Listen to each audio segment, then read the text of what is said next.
सहकारिता के क्षेत्र में बेहतर आमदनी और सामूहिक सहयोग के साथ संचालित केसला पोल्ट्री सहकारी समिति मर्यादित सुक्तवा की 20वीं वार्षिक आम सभा का आयोजन आज मंगलवार को भव्य समारोह पूर्वक संपन्न हुआ, जिसमें सैकड़ों समिति सदस्यों के साथ ही देश प्रदेश के सामाजिक संगठन शामिल हुए। केंद्र व प्रदेश की भाजपा सरकार बीते कुछ वर्षों से लोगों को स्वरोजगार के माध्यम से आत्मनिर्भर बनाने का अभियान चला रही है। इसमें वह स्वयं सहायता समूह को भी प्रोत्साहित कर रही है, लेकिन इस सरकारी अभियान से इतर आदिवासी विकास खंड केसला इटारसी के ग्राम सुक्तवा में एक बहुत बड़ा स्वरोजगार समूह बीते 2 दशक से संचालित हो रहा है, जिसका नाम है केसला पोल्ट्री सहकारी सोसाइटी मर्यादित सुक्तवा, जो स्वरोजगार के साथ ही सहकारिता का एक सफल और बेहतर उदाहरण भी है।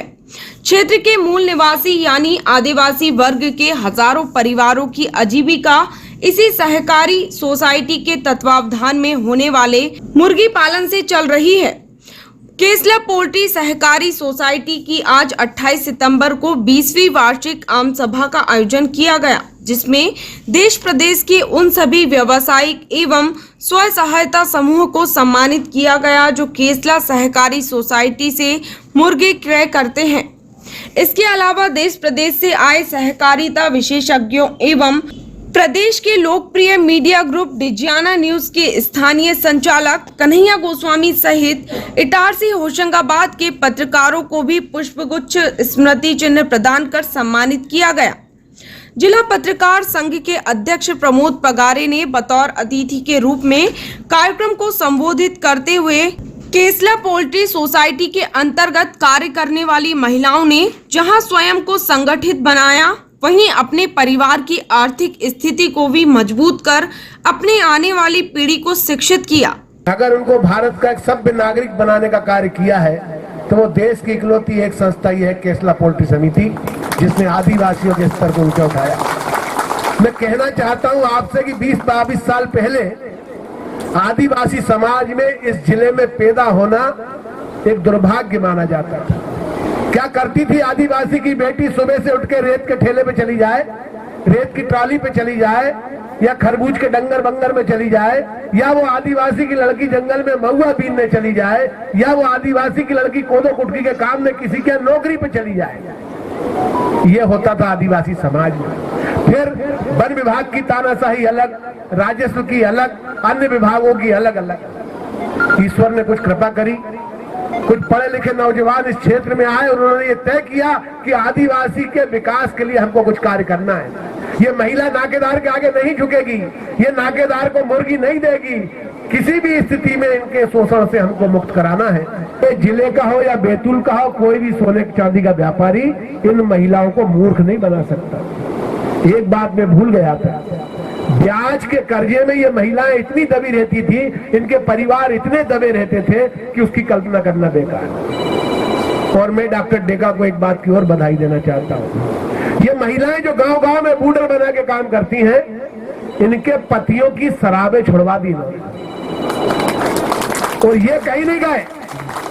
महिलाओं ने डंडे उठाए घर घर गांव-गांव में कि अब पियो रहो घर पे। क्या मैं गलत कह रहा हूं तो हाथ मत उठाना। अरे पतियों ने शराब छोड़ दी कि नहीं?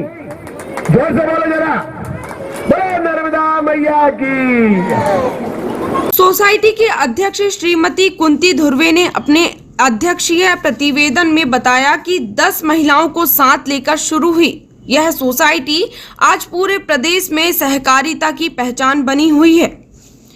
हमारे मुर्गा पालन प्रोजेक्ट को प्रदेश के मुख्यमंत्री शिवराज सिंह चौहान के साथ ही देश के प्रधानमंत्री नरेंद्र मोदी ने भी सराहते हुए आदर्श उदाहरण बताया है।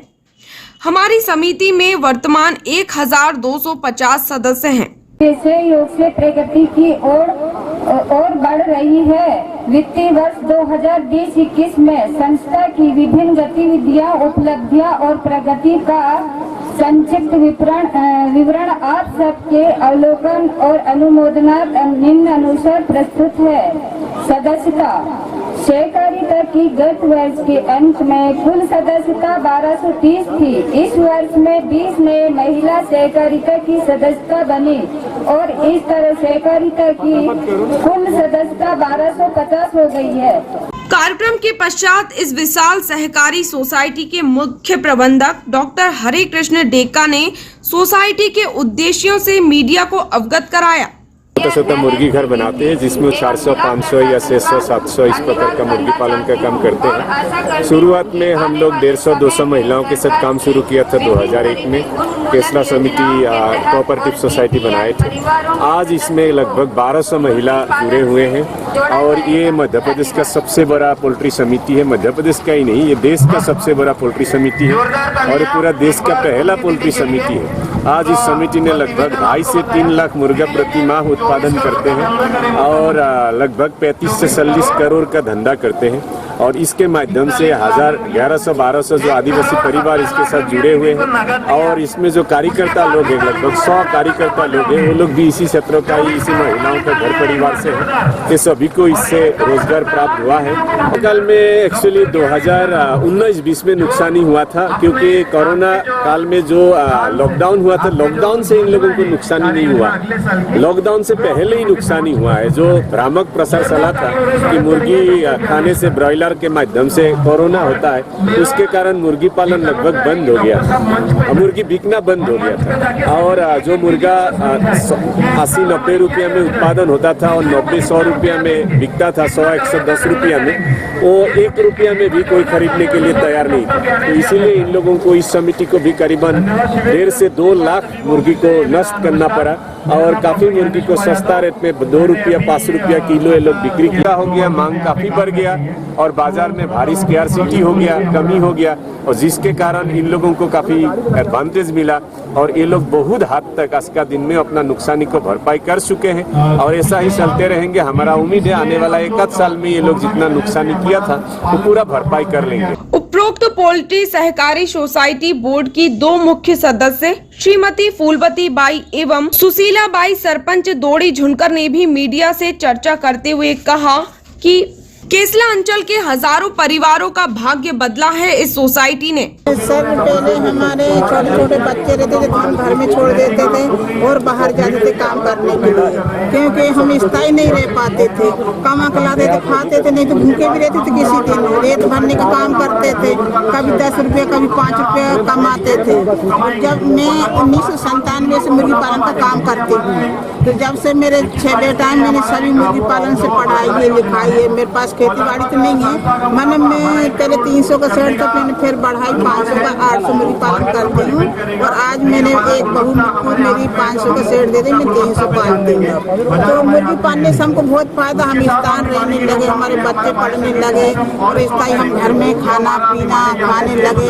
आज मेरे घर में LCD भी है, बच्चों के पास मोटरसाइकिल भी है। एक बेटा मेरा सरकारी ड्यूटी भी करता है, एक बेटा मेरा स्वास्थ्य व्यायाम करता है। प्रधानमंत्री और मुख्यमंत्री कह रहे हैं कि महिलाएं अपने पैर पे खड़ी हो, इस काम से क्या आपको इसमें मदद मिली है? हाँ, मदद मिली, जब तो हम आगे बढ़ पाए हैं क्योंकि हमने मुर्गी पालन काम कर उसी से बच्चों को पढ़ाए हैं। पहले तो हमारे पास आमदनी नहीं थी, उसी से हमने पढ़ाए लिखाए हैं। आज हमारे बच्चों ने नौकरी कर रहे हैं। हम लोगों की ऐसी हिम्मत ही नहीं थी, जो डेका सर ने हमको उंगली पकड़ के चलना सिखाए हैं, आज हम यहाँ तक पहुँचे हैं। आप लोगों से बात कर रहे हैं, पहले पुलिस वाले आते तो हम घर में लुक जाते थे, डरते थे बहुत। आज हम मुख्यमंत्री क्या प्रधानमंत्री से मिल के हम उससे डरते नहीं, बात करते हैं। हम लोग जैसे हम पैरों से खड़े हुए हैं, तो जो संस्था है हमारी, जो संस्था से हम लोग जुड़े हैं तभी हमारे पैरों से खड़े हुए हैं। देखो अभी कोरोना काल में हमारे पास कुछ नहीं था, लेकिन एक संस्था हमारी ऐसी है ये कि हमरे को भूखा नहीं मान रही थी बिल्कुल। हमने हिम्मत करके मुर्गा पाली है, बेची भी है और जैसे कम दाम में बेची है, लेकिन बेची है मुर्गी। और इसमें हमारे बेटा बेटी सभी लोगों का पढ़ाई, बीमारी के लिए पैसा संस्था से, जो बीमार होते हैं तो 10,000 रुपये उनको अनुदान मिलता है। यहाँ से कोई ब्याज नहीं देते हम उनका, बच्चे को पढ़ाई के लिए देते हैं तो उसको भी मतलब अनुदान मिलता है, कोई ब्याज नहीं मिलता है, देते नहीं हम लोग यहाँ से। तो हम आश्रित इतने अच्छे हैं यहाँ से कि ये संस्था नहीं रहता तो पता नहीं हमारे साथ क्या होता और क्या नहीं होता। कार्यक्रम को सफल बनाने में उपरोक्त सोसाइटी की शाखा चमानी हेजरी के प्रबंधक राजेश पाल एवं उनकी टीम का भी विशेष योगदान रहा। कार्यक्रम का संचालन डॉक्टर गजेंद्र यादव ने किया। उपरोक्त कार्यक्रम में आदिवासी महिलाओं के समूह ने कोरोना के खिलाफ एक नाट्य मंचन भी प्रस्तुत किया।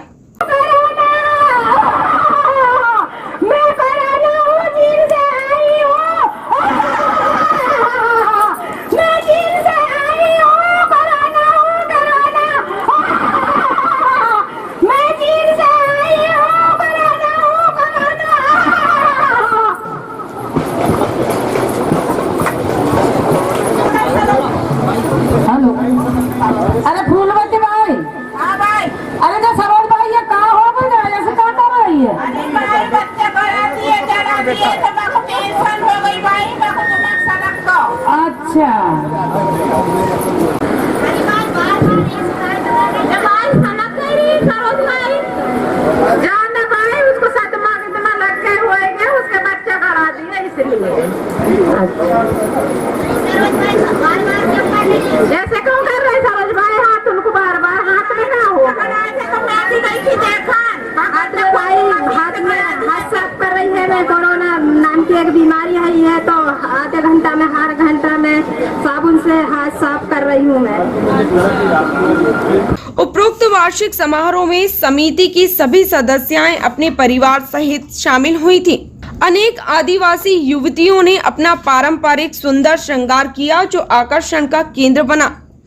डिजाना न्यूज इटारसी के लिए सुक्तावा से लौटकर गिरीश पटेल की रिपोर्ट।